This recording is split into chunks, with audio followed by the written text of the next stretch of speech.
sides. Okay, B'Shamay Omer may notless oli. This was mentioned before. You can't take a cutting board, which normally you chop wheat on it. The katzev of boser, because it's a question of muktzah. So B'Shamay says you don't do it. Beisil matir. Beisil, they permit it. Mark said this before. Over here, 1 second.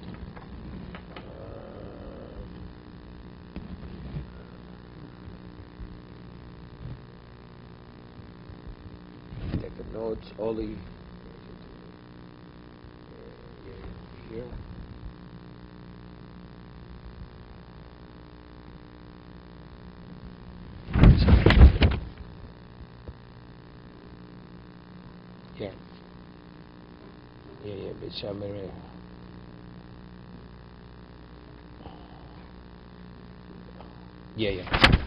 Okay. So over here, Beishamel may notless all the council of Bos Beisil matirin. Beisil permitted. Beishamel may nosan los or lefnei adorson. After you slaughter an animal, you're not permitted to take the hide and put it in the entranceway so people should walk on it, which is considered. You didn't see the word salt.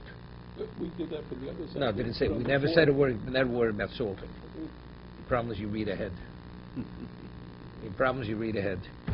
It says you're not permitted because trampling on it is the equivalent of semi-tanning. You're not permitted to move him unless there's a kwazais of bosser attached to the hide.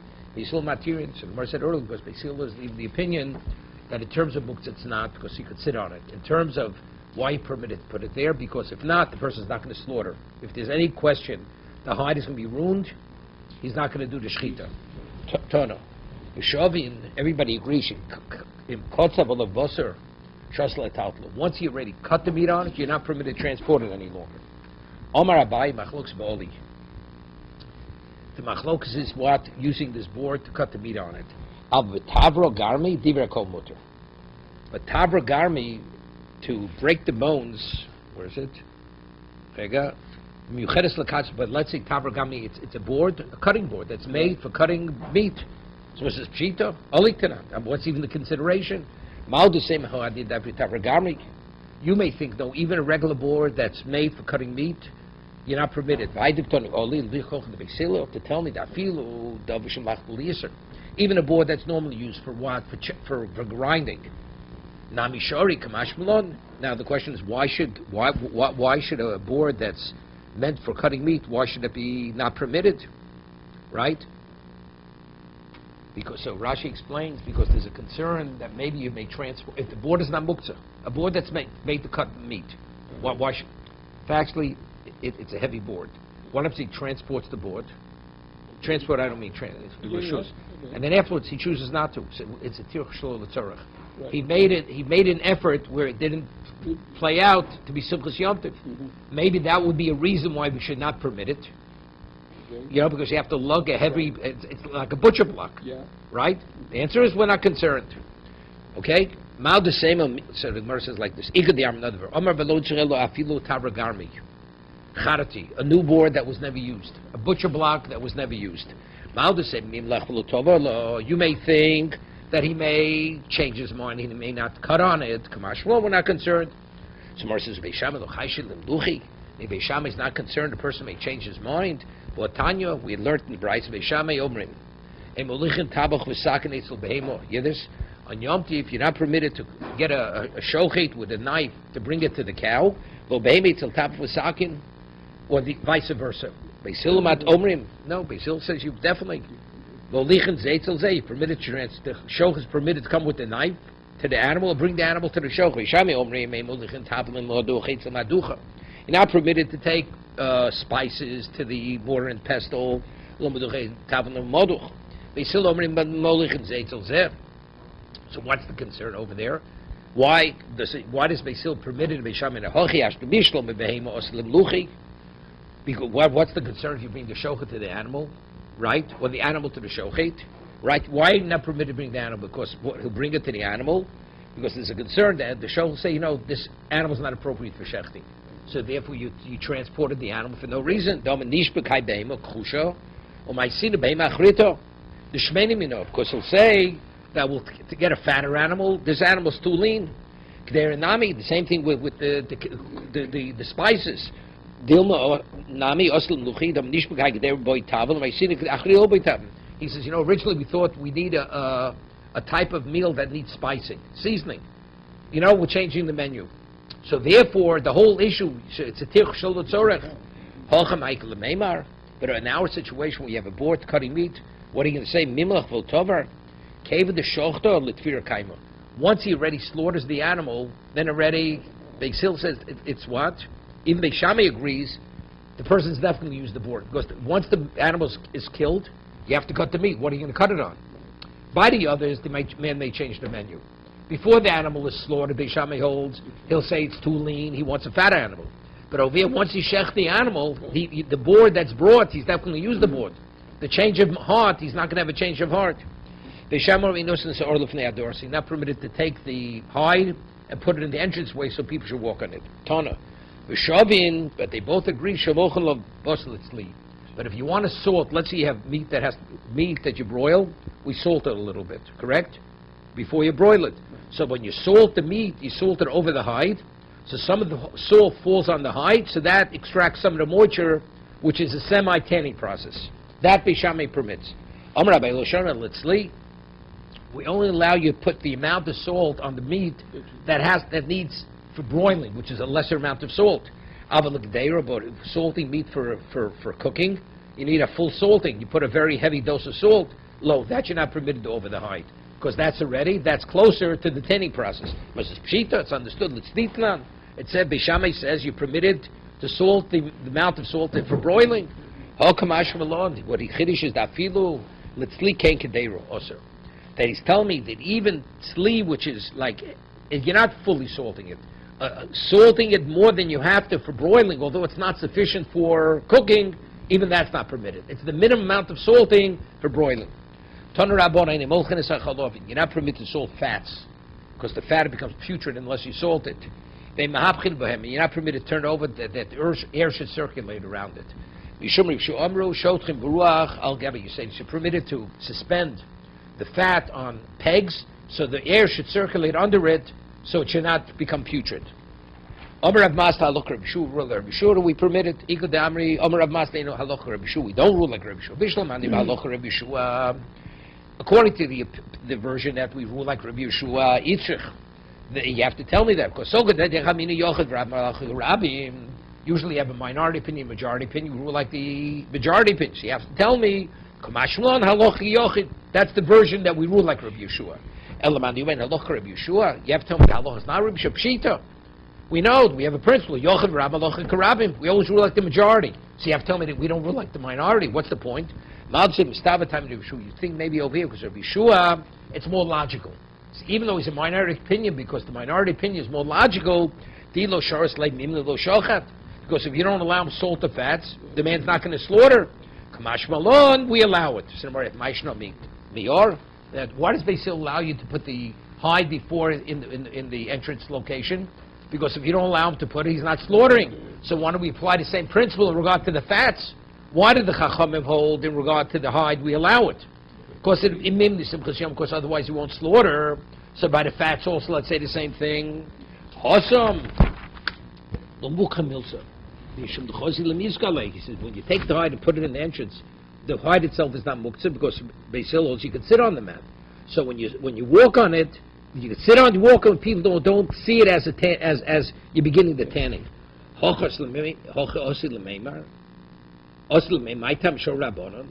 What's the Chacham? People will say, why did the Chacham allow you to salt the fats? It shouldn't become putrid. If that's the case, if I could suspend it to let the air circulate, why can't I salt it? It's for the same purpose. So therefore, that's the reason why we don't allow you even to suspend it. Okay? Let's take Rashi over here. Okay, you're running. Not quick enough. No, you get through one whole page of it. Come on, half of it. When you spread the hide, it's not obvious on top of Rashi. You're doing it for the sake of tanning. The reason why the Chacham allow you to put it before the walking area, They put it in, people could sit on it also. If we allow you to spread it out, why do they allow you to spread it out? So why? Because you don't want the hides, the fat, to come putrid. He says what people are going to salt the fat.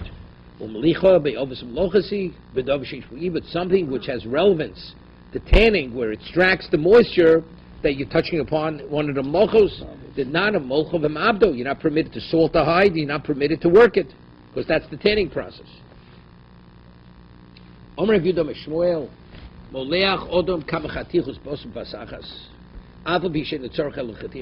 person is permitted to salt a number of pieces of meat at one time, although he only needs one. Since it's one act of salting, so therefore it's considered tzorch yom tov. Not only that, he can take piles of meat, says, I'm going to have some of this meat, so salts it, says, something, I'm going to take another pile of meat. So since initially when he's salting the first one, it's really a subterfuge. His intention is he doesn't want the meat. But he's acting, it appears as if he does want it. So therefore he could change his mind. Rashi. Marim l'ach shemol zul ochla hayom omel chaverta orva olai lochla hayom. After he salts the first pile, he says, the second pile is more attractive to me. And therefore he salts the second one.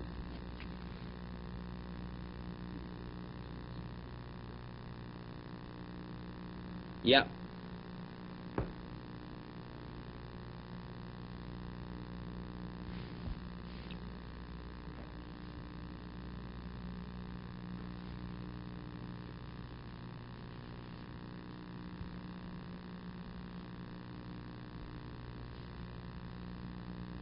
Okay. Beshami Omrim, we had this earlier. You have a kiosk, which is like a box. You're not permitted to what? To dismantle it, to set up like tables to display your wares. Not only permitted to dismantle it, to set it up like tables, display tables for your wares, this for food. They permit you even to reconstruct it. What is a tracing? This is a kli. It's not something which is fixed to the ground. It's a big box. By tracing, what does tracing mean? Tracing means shutters. It's like the shutters that you use on a store. It's like a kiosk. So now we're talking about muktzah. Not muktzah. No, not muktzah. We're talking about binyan and stira. Binyan, building and dismantling. Good.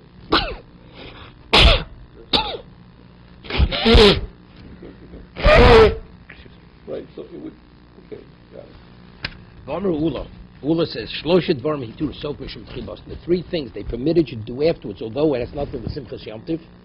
Reconstructing this kiosk has no relevance to Simchas Yom Tov. Opening it and using the shutters as a display table, that's to provide food for people, right? You're gonna sell food on credit. But what about after you finish and you want to reconstruct it? It has nothing with Simchas Yom Tov. What are you permitted? The three things they permitted, because if you're not going to permit him to reconstruct it, he's not opening from day one. Putting the hide in the walking area, right? Because if you don't allow it, the person's not going to shecht. Let's say a person has a bandage, a kohen. So the halach is, we're talking about refuah. So if you don't allow him, so he can't officiate if he has a bandage because it's a chatzitza. Right. So you allow him to put the bandage back with medication afterwards, because initially he's not going to do ravon unless you let him put it back. Rochba Omar, Rabbi Yehuda, okay? Rochba says name. Afa poseach habiso, maschel bisosa gavaregel. Normally, if an amoretz touches one's bread or wine, what's halal during the year? It contaminates it rabbinically. What about if you open a barrel of wine on the regalim? And you can have wine left over afterwards. Right. So you'd say, well, during the regal, it's inevitable they're going to touch, we allow it. What about the bread and the wine that's left over afterwards? If you don't let him sell it as pure bread and wine afterwards, he's not opening the barrel on Yom Tov. Good. So as a result of that, again, it interferes with Simchas Yom Tov. There's not going to be sufficient wine, sufficient bread. So Rochba says, in Rabbi Yehuda, opens a barrel of wine, U'maschel bisoso al gaver regel. Alibid Rabbi Yehuda, the Omer Yigmor, Rabbi Yehuda says Yigmor. You're permitted, even after Yom Tiv, even though you're not an amoret, you're permitted to finish the wine and permitted to finish the bread. Or lefnei adorsin teninon. So the Mishnah of putting the hide before in the walking area, that already was stated before. Basil says you're permitted. Mal the same the time of Basil mishum nechozi the miskalayu. So Mars asks, what are you telling me? Ulis and amores. Tell me something that's explicit in the Mishnah. So what's he telling me? Mal the same the time of Basil mishum nechozi the miskalayu. But I feel merev yom tif nami. So if you would slaughter the animal before Yom Tif, do we allow him to put that hide in the walking area? The answer is no.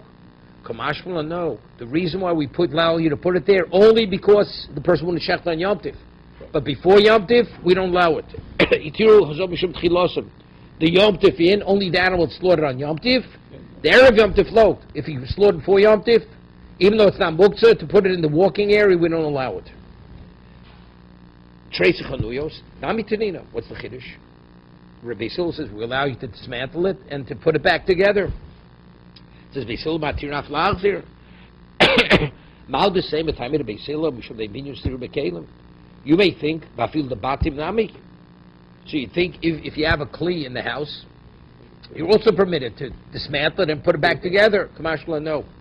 It's only here. Normally rabbinically on a Torah level it's true, but rabbinically we don't allow it. So why do we allow it here? Right? It's because here it's a question of simplest Yom Tif.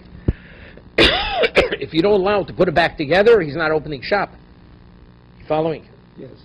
No, I don't need that. The chanuyos ain't the batim lo. It's only because it's to sell the food for people to provide for Yom Tif. That's when we allow it. But if you'd have a similar situation in the house, we will not allow it. Chazor Satis Bigdush Nami. Tanino, that's also, I have a Mishnah. The Kohen putting back the bandage after he took it off. It says, Marziri Tia B'Migdosh. Avaloba Medina, you're allowed a Kohen to put the bandage back in the Migdosh, but not outside the Migdosh. See, so, Mal the same, you may think the reason why we allow it in the Migdosh, B'Shem Dei Shvus B'Migdosh. So if that would be the case, just that we don't have Shvus B'Migdosh, which is a rabbinical provision, I feel a Kohen la baravodu, even a Kohen who's not officiating, right? If he takes it off, we allow him to put it back. Kamashla, no. The reason why we allow him to put it back, because he's only officiating the baravodu. Hey, la baravodu lo. Only if he's officiating, not if he's not officiating. Poseches kavisoi. What about opening the barrel, right? Rachba says the name of Yehuda. We even allow you to open the barrel or the bread and continue eating it after Yom Tif.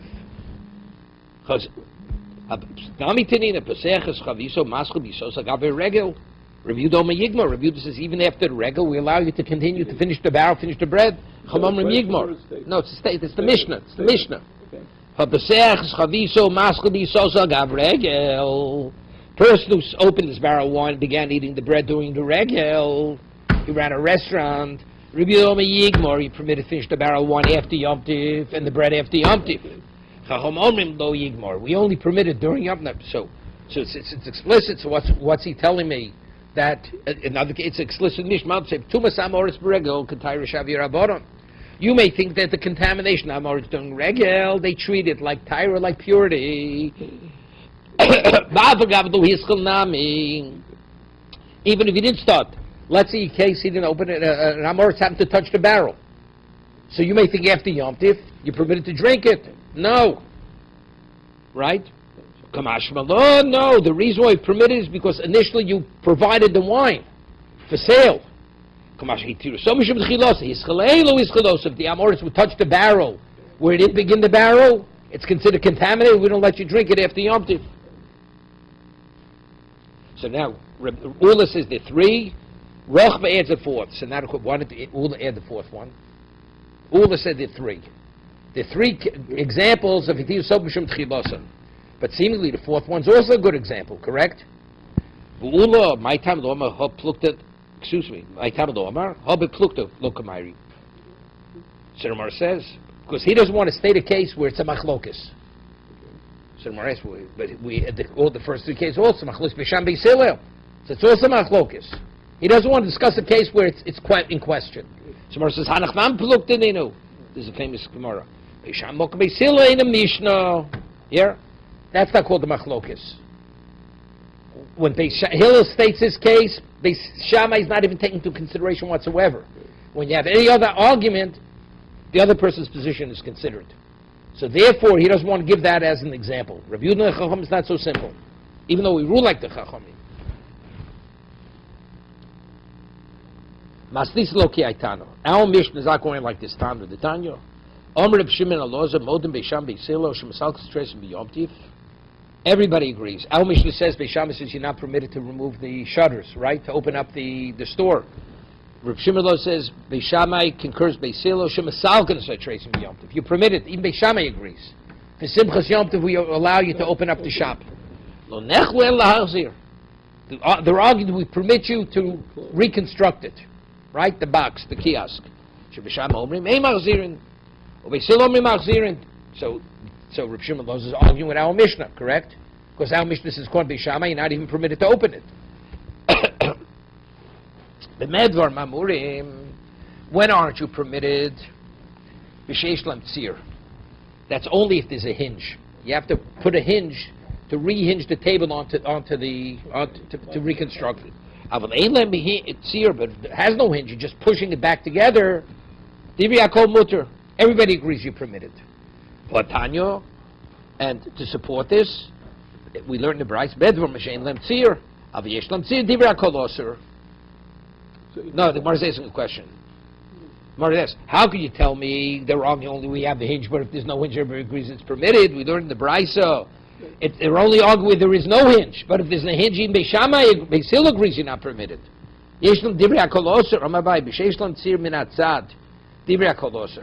If the hinge is on the side, which is normally the way a door swings, right? Also, Beis Shammai agrees you can even put it back together. If you have the hinges in the middle of the door, right?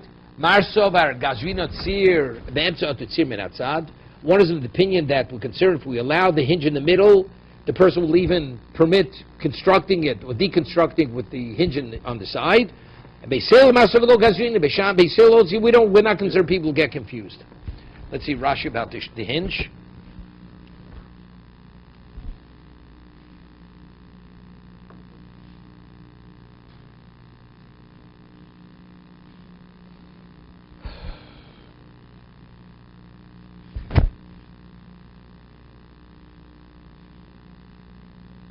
Yeah. Okay.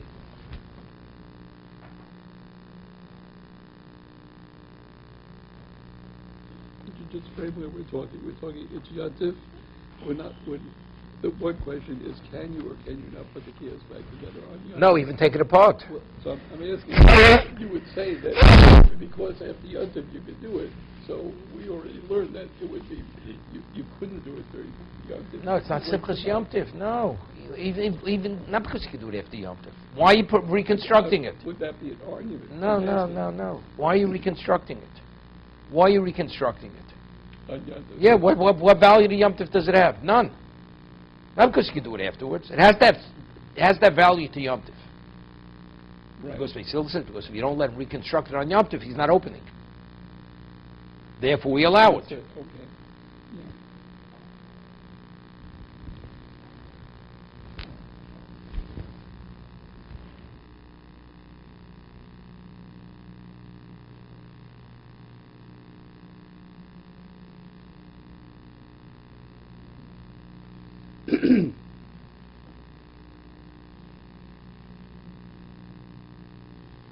To be continued.